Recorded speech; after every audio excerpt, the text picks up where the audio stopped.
Hey folks, welcome back to the Visual Studio 2013 launch. I'm Dan Fernandez, and we have an interesting session. This is actually going to cover two topics. First, we're covering Visual Studio Online Monaco, and I put quotes because it's a code name, as well as some of our Azure tooling. So Mohit, why don't you quickly introduce yourself for folks? Sure. Yeah, my name is Mohit. I work on the Azure Developer Experience team. I'm responsible for tooling in Visual Studio, as well as a bunch of our Azure SDKs. Okay. My name is Chris Dias. I'm the program manager on Visual Studio Online Monaco. Monaco. Yep. And we got to make sure to try and use the air quotes the entire time we say it. We're good. Yeah. It's going to be great. So one, remember, this is time for live Q&A. Maybe some folks haven't seen Monaco, and we do want to do a quick demo of it before we get into questions. But please send your questions, as well as questions on what's coming in the Azure SDK 2.2, what is available for cloud developers. But Chris, why don't you start off, and we'll start with the demo, because everybody loves demos. All right. So we'll start off with a demo of Monaco. We're going to start in the Windows Azure portal. And this is my own, Chris at diasfam.com account that I have. And I've got a number of websites over here. But let's start. We'll go create a new website. We'll go right from the beginning. We'll do a quick create, and we'll call it, I always like to name them beginning with Thermo, because that's my site name. So we'll call it Thermo Dan.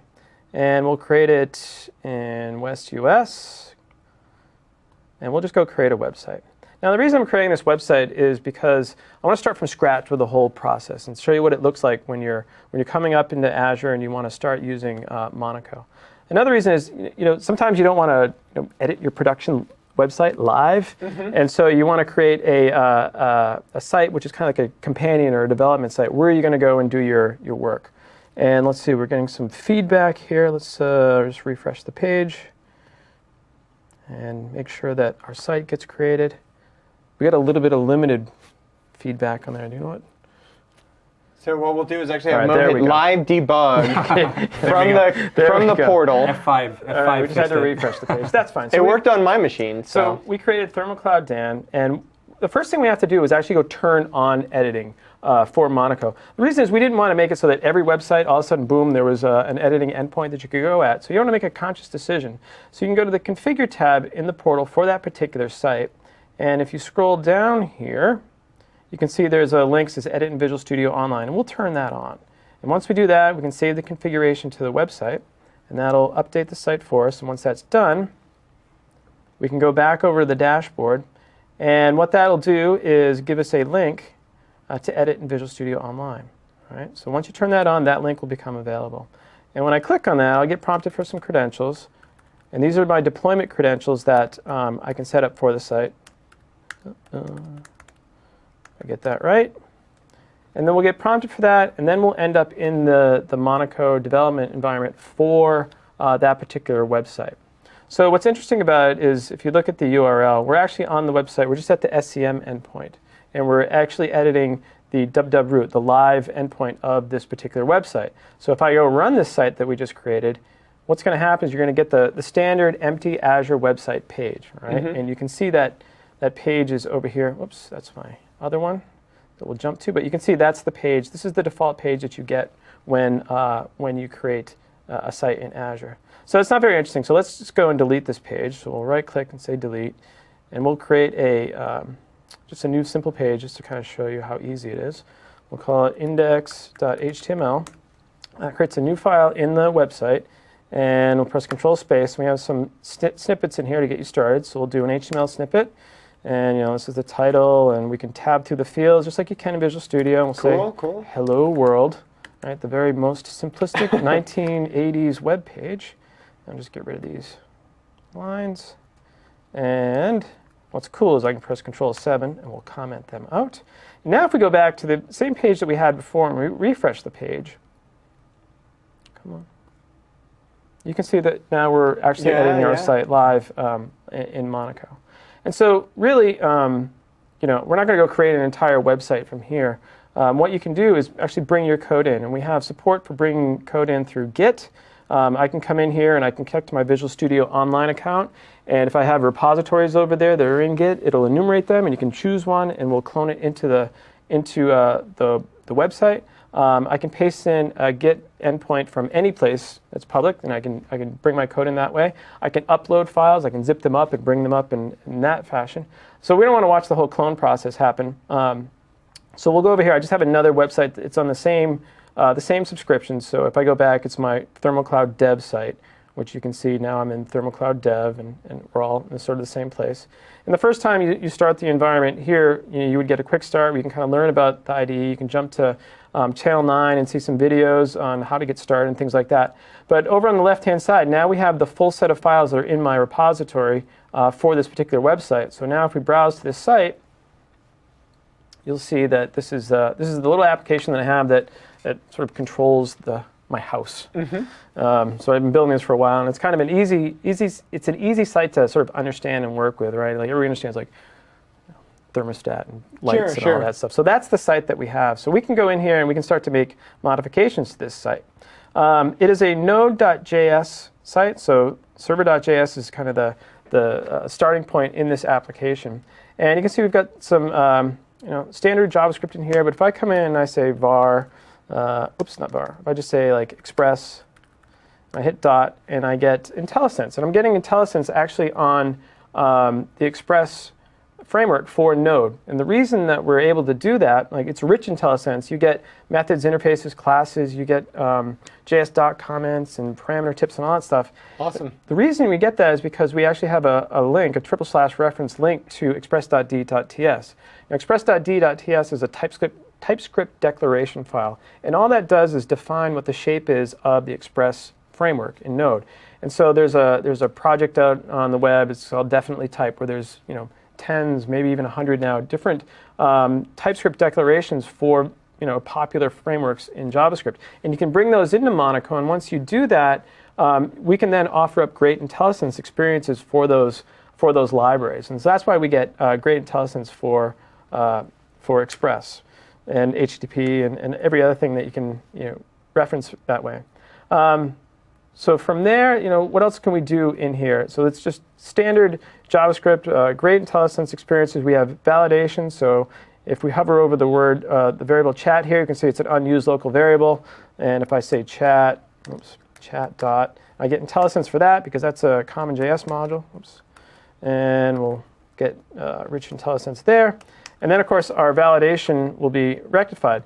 Now, we're actually using TypeScript in the background to do the validation. We have a set of rules that we've established with TypeScript that will go through and provide that information for us for JavaScript. A couple other things while we're in here. You can see that I've got the symbol app selected. Oops, I'll click on that.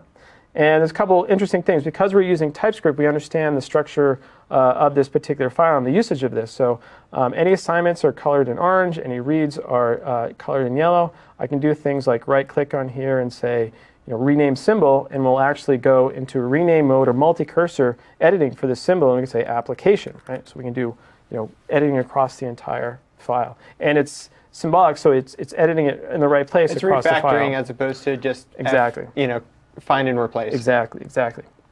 So that's some of the great stuff we can do with JavaScript. One other thing I want to show you is what we can do with something like less. So we have great support for less and CSS in Monaco.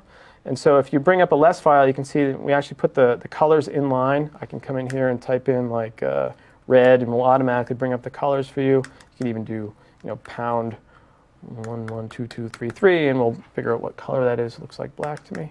But we'll go back to, we'll say Azure, and that gives us that. If I want to look at the CSS file right next to it, I can right-click on it and say Open to the side.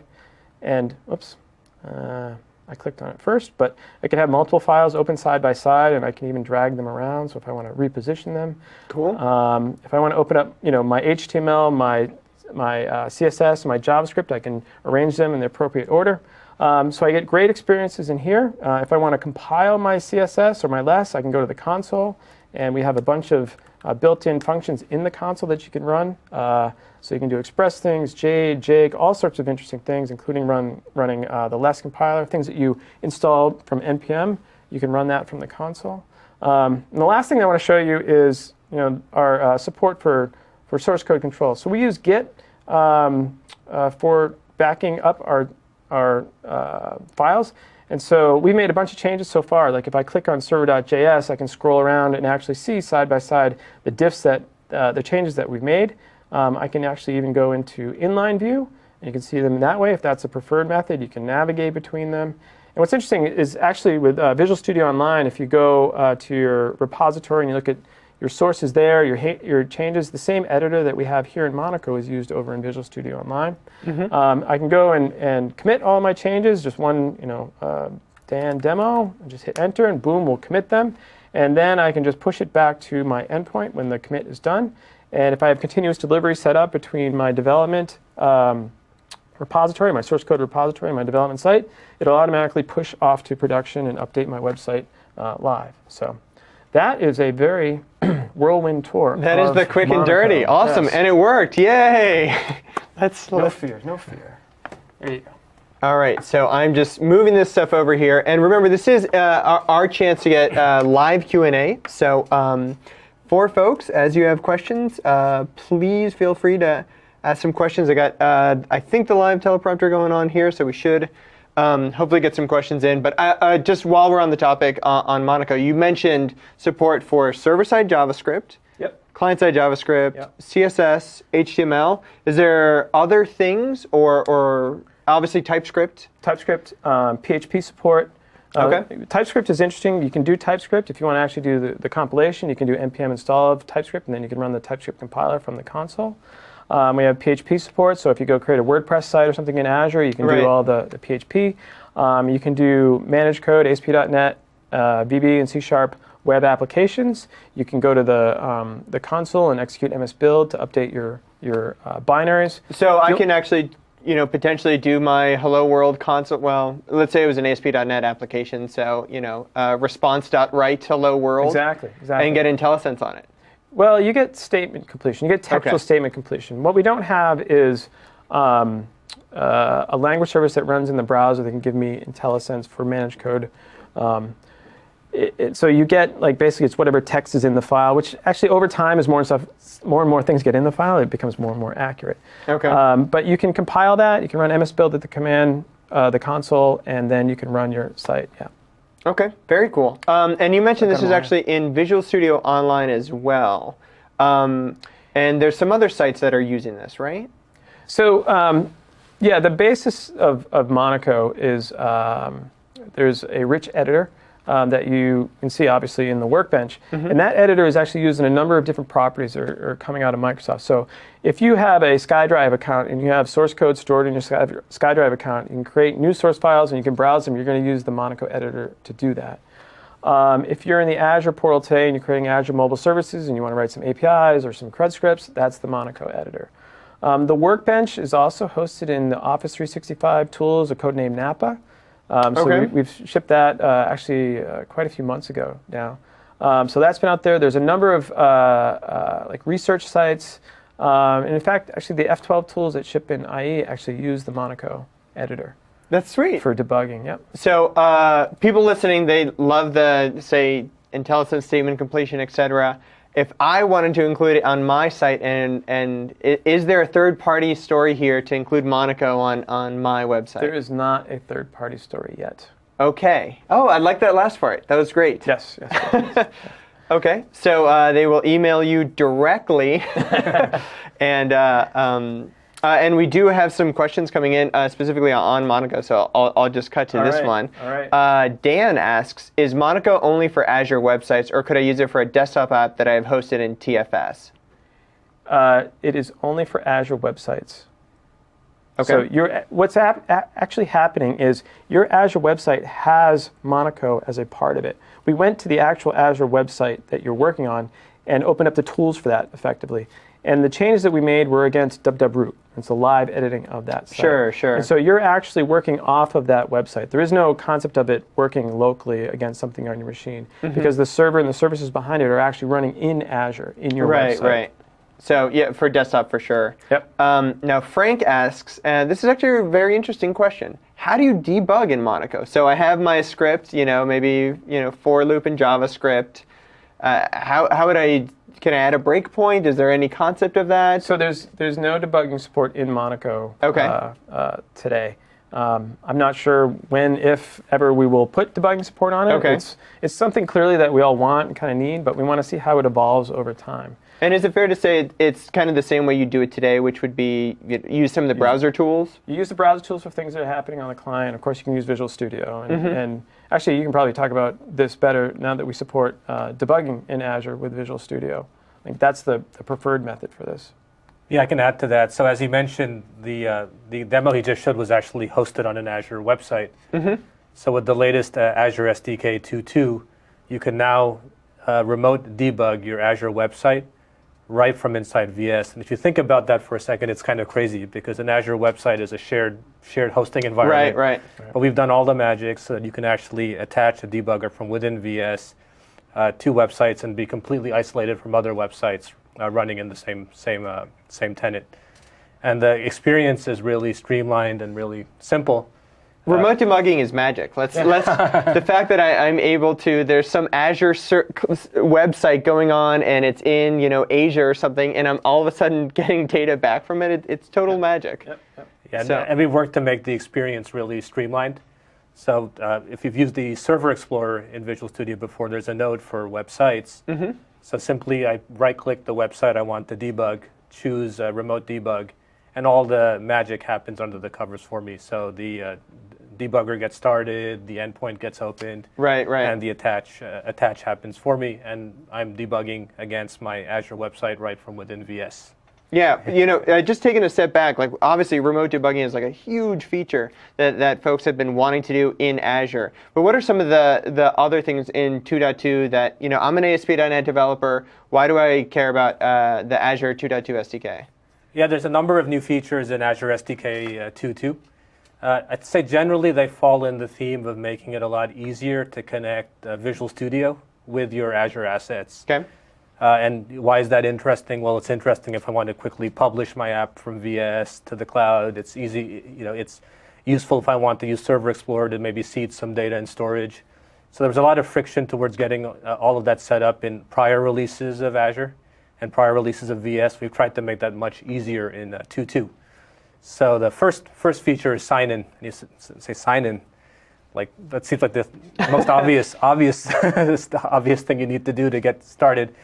But for those of you who've used Visual Studio in Azure before, the old sign-in was a complicated process. You had to go to the portal, you had to burn a client certificate, you had to import that into VS, and very quickly, if you share that certificate with friends, it's very hard to keep track of who signed in. Not to mention the experience. The getting started experience not to mention the was experience painful. being painful. So what we've done now is I can right-click any of the Azure assets within Azure nodes or whatnot within VS and just say sign in.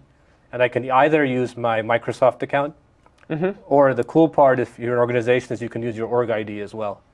And you can connect the dots. And that would be like at Microsoft.com, for example, right? At Microsoft.com versus your own domain, you can go. Right, as opposed to my personal Yep. Outlook.com. And the cool part the cool part if you want to use your organizational account is you can sync that with an on-premise Active Directory. So if within your organization someone leaves and you want to make sure that he or she is no longer using those Azure assets, it's a simple gesture in your Active Directory. Before with the client certs, you really had no easy way of doing that unless you remembered that they had the keys to the kingdom for this forever. cert was associated with this user. So that's probably the biggest feature.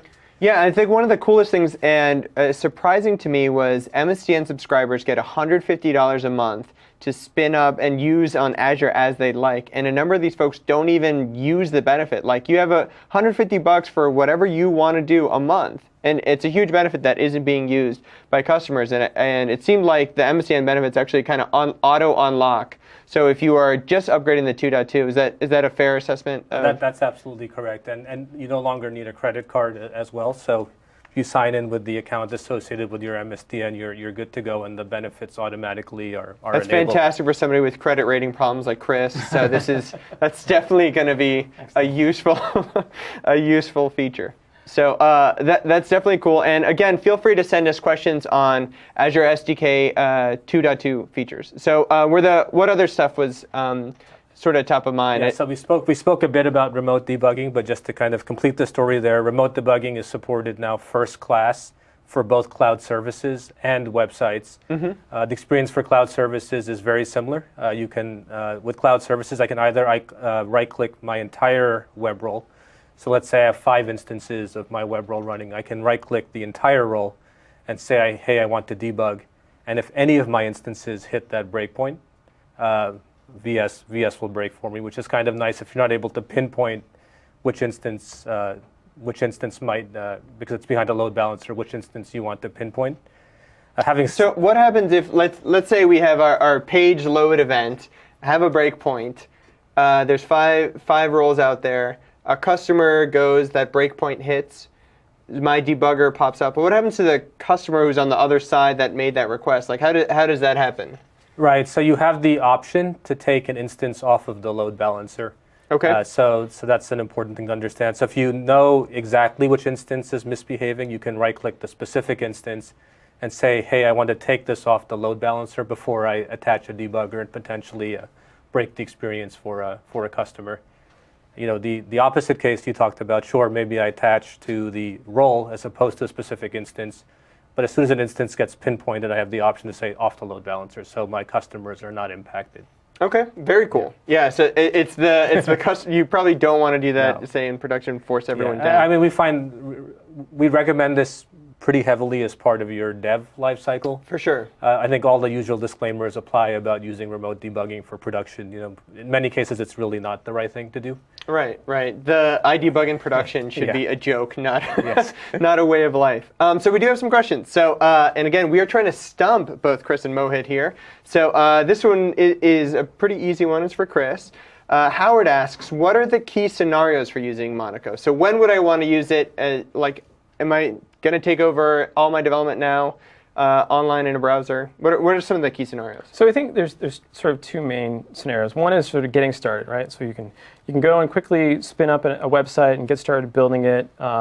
It's very friction-free. You can hit it from any browser on any platform. The second scenario is sort of the quick tweak. I need to make a change to the site. Maybe I need to go modify some HTML or some CSS or something. I want to do it very rapidly, very quickly. It's a relatively safe change.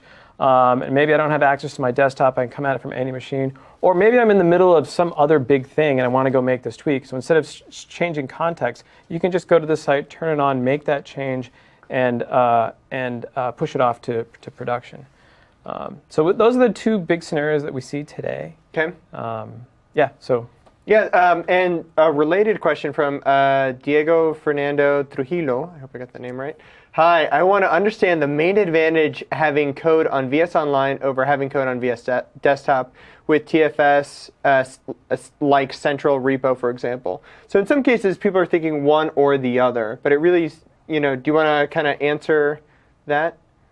Yeah, so I think the question is, like, what's the purpose? Like, if you have the code that's on your desktop, and you are persisting it in Visual Studio Online in the repository there, and you've got that hooked up to your production website. If you have access to it on your machine, you have Visual Studio. Visual Studio is clearly the most powerful tool out there, so there is really no advantage to it in the browser. It's if you don't have access to that, or you're from some other device where you don't have your machine, or you just need to do a quick sync or change to the site, where you don't have to go through the whole process of pulling all the code down, setting it all up, and then pushing it back. That's one big advantage. I think the other advantage that we can start to see is that in Monaco, you're actually running in the context of Azure, right? Because you are actually live editing the site itself. And so there isn't the idea of where you're going to run it locally and all these different emulators and things like that. You can run it in the context and you get the real sort of live experience. So which is that iterative experience, hey, maybe there's like this labs website, let me see what this does, F5, let me see. And so there's another way to think about it too is, there's your machine that you have is kind of, it's this box that you're working on. And there's lots of thinking like, hey, maybe we want to move that box to the cloud. Like having a VM in the cloud of Visual Studio is a very interesting thing, but it's still kind of this box, and you still have to do the movement of code around. In this model, what we've got is a development experience which was very coupled with the Azure platform itself, right? So you have this very fluid experience. And it reminded me when you said, hey, it's live editing. You're seeing it as it happens. And that's because we brought it close together with Azure and with Azure websites. So you get a much more fluid experience by actually editing the site itself live. Right? So we think it's interesting from that perspective. Right? You have very tight coupling with the site, the platform. We can do things because we are there. And it's not a separate box someplace off in the cloud where you have to bring things in, bring SDK, all these different things you have to do. Right. It's all in one place where you're actually running your site. Yeah, I mean, I think another really interesting scenario just on there is just browsing code. So if a person, maybe my job role is a tester or somebody else, that maybe I just want to see like what was going on in this thing. I want to just browse the code. I don't want to have to install Visual Studio, connect up, connect up to the repo, then realize I have a dependency on the two SDKs, get the NuGet packages, everything else. Like, let me just see the code and just think about it from that. Exactly. So there was a question on Azure here, but it somehow went away. But let me get to this one, which is an amazing name. So I think people are having fun with the text box. Franklin Jones Goldchain Sr., the Lionhearted, asks, what's coming in Monaco? So what are, we just announced, and they're already asking you what is coming down the road. So you mentioned Yet already in terms of thinking about extensibility, but what are some of the other things and maybe you want feedback from customers on? Well, actually, that's really the answer. Is we want to see how people react to what we've provided with Monaco for Azure websites. It's a new endeavor for us, and a lot of what we're trying to do is get that data back to see what people are trying to do, see what people want to do, to see if this experience is actually the right experience for folks. Because it's a service, because we can get information relatively quickly on how people are using it, we can react relatively quickly to the features that we add to it. We want to find out, does this make sense for people to go and use? Mm-hmm. Or does it make, you know what, it's great, it's a toy, but we're just going to use Visual Studio on the desktop. And we'll be able to find that out. Sure. And so that's really the next step. And there's a whole broad range of things that we could possibly do. And what's the best way to get feedback? Is it the typical user voice scenario, or have you all set up your own feedback? Send a smile. Send a smile. Send a smile right from inside there. But okay, that's we also a great have one. a form over in Azure, so we have the Send a Smile. Okay. Yeah, those are the two big ones. Yep. Okay. There was a question before, and it was blob drive support. So if I am a developer, I want to be able to see blobs from inside the tooling. Is there some way, and I think it was specifically asking about mounting drives, but is there support for blobs and? Yeah, so the Server Explorer in Visual Studio supports blobs.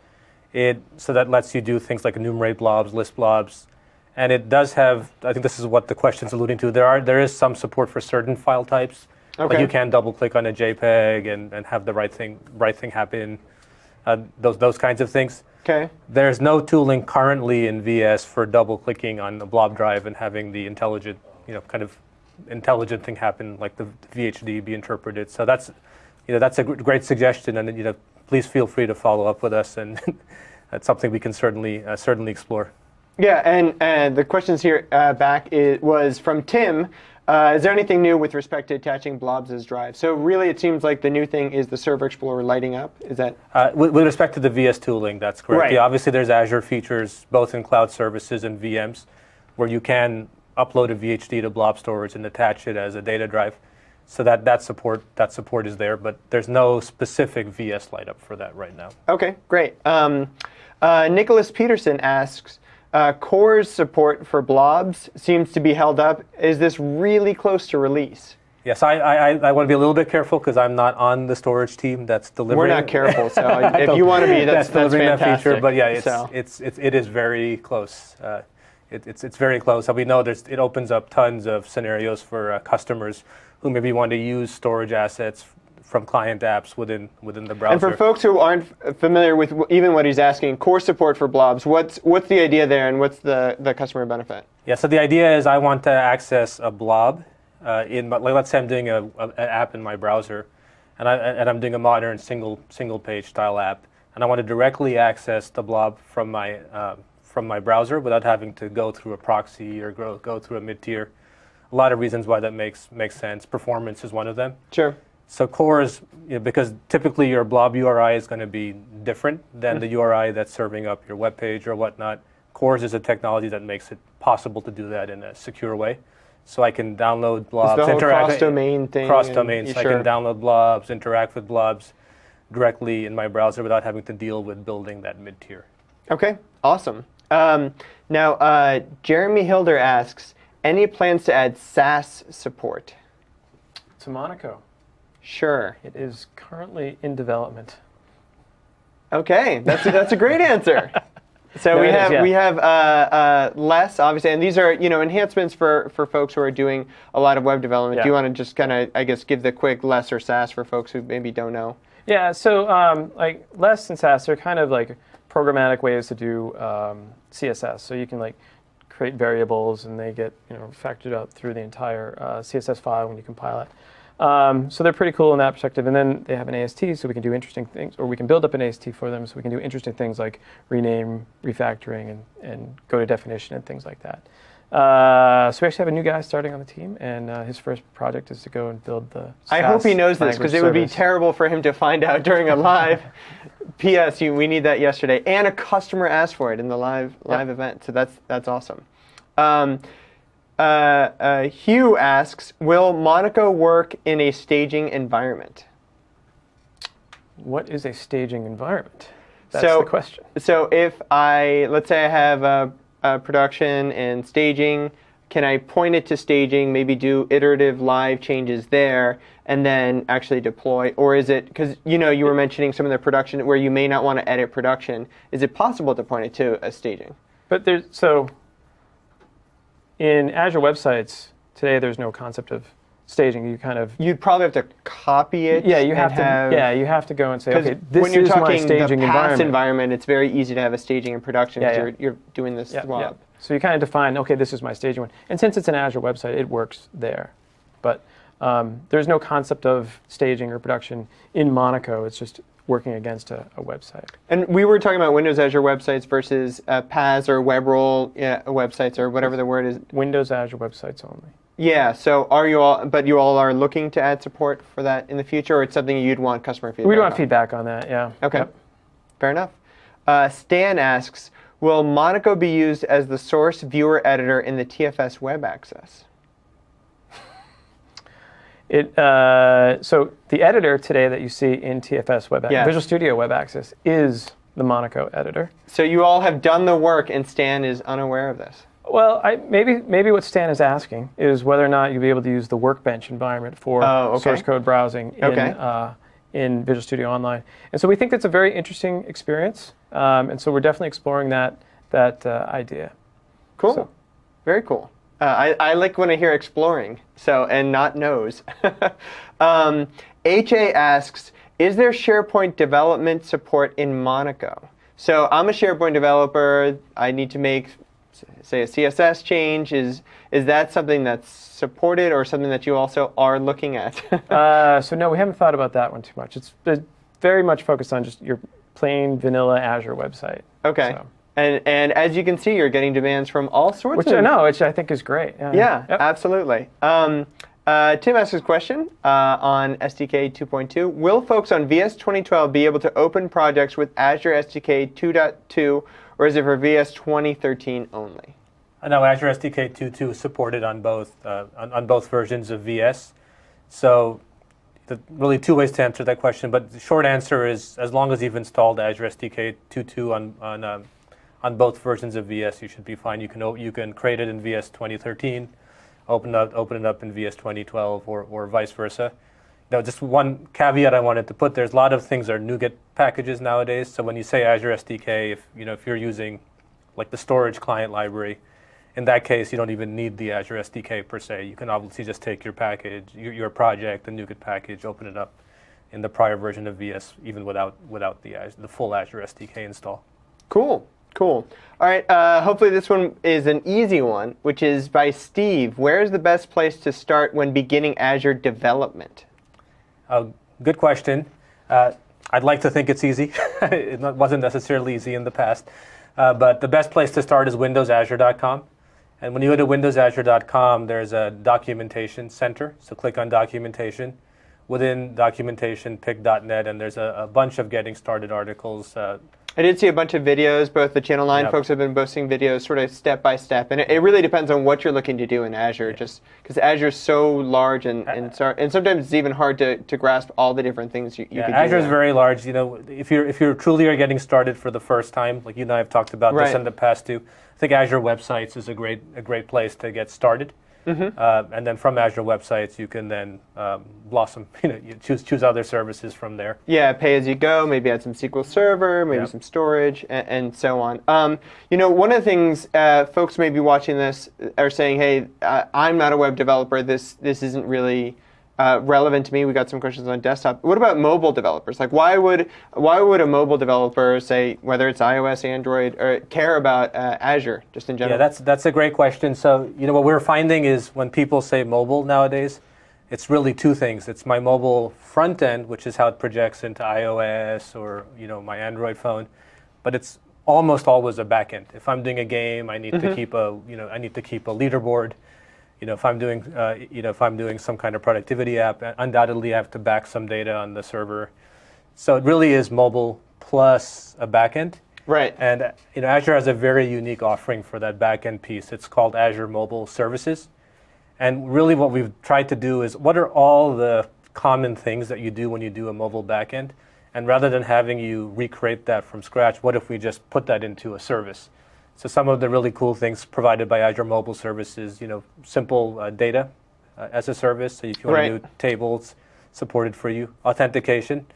Generally, if you do a mobile app, you want to support Facebook Auth. You want to support maybe a Microsoft account. Sure. All that stuff is provided natively. Push notifications. And one of the most interesting things recently is also API support, custom API. Okay. Because mobile services does this thing where it handles the user management for you, it handles the OAuth stuff for you. But what if I want to go beyond what mobile services typically supported, which is just putting data? I can now plug in on the back end using JavaScript and soon .NET, which we've announced. I can now hook in other APIs as well, like SendGrid for sending mail, etc. Oh, right. That's a great example. Yes. Yeah, so sorry, go ahead. No, go ahead. No, I was going to say, of course, you use the Monaco editor when you're writing your scripts for Azure Mobile Services. Chris gets paid by the times Monaco gets edited, and he's going to make out great. The other part I just wanted to add on that is, we've done all this backend stuff. We actually have SDKs too, so with starter apps. So if you're targeting iPhone, you can actually download our iOS Mobile Services SDK, and there's a starter app for you. Oh, that's which great. Actually is it the To-Do one? It's a To-Do app. It's right from our portal. You pick which platform you're targeting. You can download a starter Xcode project in this case. Right. And a lot of the wiring and plumbing is done for you right off the bat. Awesome. Very cool. We got about 5 minutes, or just maybe 2.5 minutes left, at least by that. Question here, Saurabh Jain asks, where should we look for the steps to migrate current websites to Azure in Monaco? So I'm a developer. I got a Windows regular website. I want to be able to push it to Azure and be able to use some of these cool features in Monaco. What's the steps there? Well, I mean, you can do that today, right? Like, the whole point is to get your code up into an Azure website. So the easiest thing to do is just go to Azure, create an empty website, set up some sort of deployment through source code control. You have in a Git repository.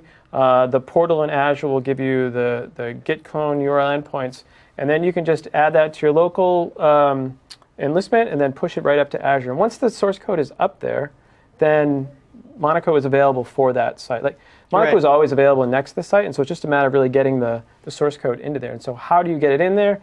Two ways. One is through source code. The other one is you can actually take a zip file of all your source and upload it through Monaco and put it into the site. Oh, very cool. Yeah. Very cool. Which is interesting because if you think about Azure Mobile Services, like we were talking about, the sample applications for Azure Mobile Services all come pre-configured and pre-packaged in the Azure portal when you create your Azure Mobile Service. And one of those is an HTML JavaScript website as a zip file. So you can go and pull that zip file down and then bring it up into... So even use the pre-built one and then get that edit experience. For people who want to play with Monaco, it seems like a great easy way to get started. Yeah, so you can use Monaco to build the front end to your Azure application, your Azure Mobile Service backend, and sort of build that piece first, and then you can start to add on different clients for Azure Mobile Services. Cool. And Mohit, anything in terms of whether the person has dependencies on SQL Server, maybe it was an on-prem SQL Server, or things that they need to keep in mind in terms of not just moving the code, But hey, if you're looking to use, what version of SQL Server and some of the things to think about, migration, potential gotchas, and so on. Yes, I think there's maybe two questions baked in there. One is maybe a little bit SQL specific, and then there's perhaps another question about like just in general when you're migrating from on-prem to the cloud, what do you have to keep in mind? So I'll start with the SQL part. So with SQL, there's really two SQL offerings within Azure. One is one of them is SQL in a VM, and those are already provided as images in the Azure portal.